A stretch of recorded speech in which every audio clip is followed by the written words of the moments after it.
Hello, everyone, and welcome back to Sudden Wealth. I do hope you're having a wonderful day. If you do enjoy the content, please consider dropping that like and subscribe. Thank you very much. Now, I need to say something which is not, well, it's not that nice for me, but I just wanted to put some stuff in perspective, right?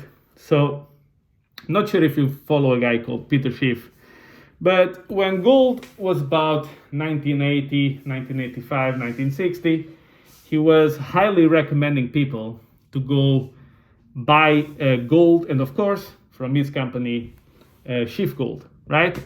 What I said at the time is, I think this was in mid-June or so, I meant to say that I thought gold was going to go to 1860, so 1860, by the end of August.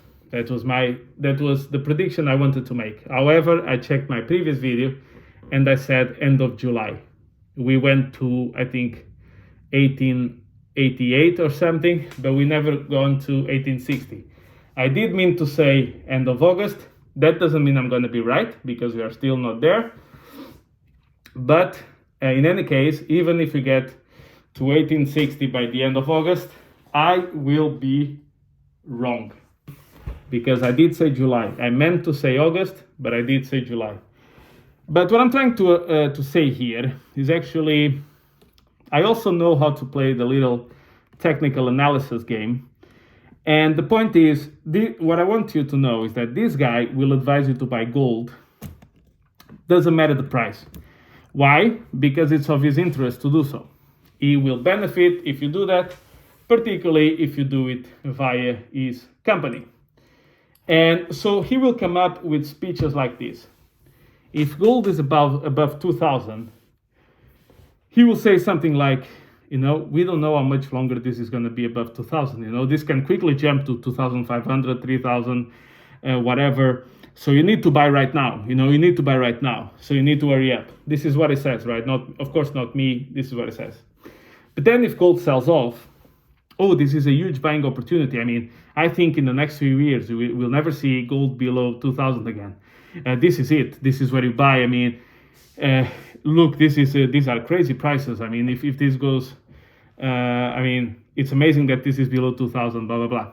Then, of course, because he doesn't understand anything about technical analysis or sentiment or anything like that, every time gold keeps going down, he keeps saying the same thing. Now, why am I talking about this?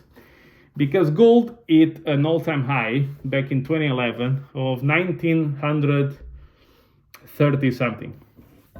And it took 11 years just to make it was 2011, 10 years to make a new all-time high, and basically a nominal all-time high, not a real all-time high. What is the difference? A nominal all-time high is the number in 2020, 2021, or 2022 higher than 2011? The answer is yes. But what happened between 2011 and 2022? Inflation. So when you adjust for inflation, even if you go to $2,000 in 2021, you are down money in real terms, adjusted for inflation. And if you consider, like he does, the inflation numbers to be understated, which I also agree, by the way, I do think inflation numbers are about at least 2 times what it is, then gold needs to go to something like 2,500 just to break even from the old 2011 all-time high. But you see, he talks about everything adjusted for inflation, except the price of gold. Why? Because it doesn't fit the narrative. Because he knows, what he wants to say is, look, gold is at all-time highs, buy it. And because people tend to buy things when they're high, they will fall for that. So it doesn't tell you, we still need to go up to 2,500 just to break even in real terms. He doesn't want to tell you that, because otherwise people will think, oh my God, this looks like a terrible investment over the years. Maybe I'll go something else. But that doesn't fit his narrative. That's my point. That's why he doesn't talk about it. Now, what I'm trying to say here is we both made predictions. He made a prediction that gold was going to go way above 2000, and 2000 was a huge buying opportunity, or 1980, whatever it was when I talked about it. And I said, no, we are still going to see 1860 over, I meant to say the next 2 months, but I did say end of July. In any case, I was much closer than him. The difference is he sells you stuff, I don't.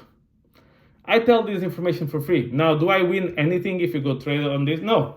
Actually, in my opinion, trading is not the best way to succeed, because, as I mentioned before, you see a lot of millionaires which are investors. You don't see that many which are traders. There's a reason for it.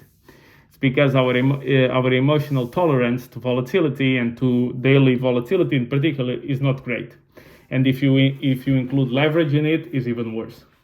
But my point is, this is the same guy who told you back in 2011 to buy gold like crazy, or in 2011 to buy gold stocks, which are down 85% or something from that all-time high. Yeah, by the way, you need gold stocks, the ones that I've been recommending all these years, to go up 10x just for you to break even from the last all-time high. And this is the guy who says crypto is going to zero and is a bubble and all of this crap. So what I'm trying to say here is try to decode what these financial experts tell you, and look at how a random guy with a mask can be more accurate about the price of gold than this supposed expert who charges millions and have millions in his company and needs to convince you to all buy his stuff. So just think about it, just consider it, and think, why does he need to do that? So thank you very much, guys, and I'll catch you in the next one.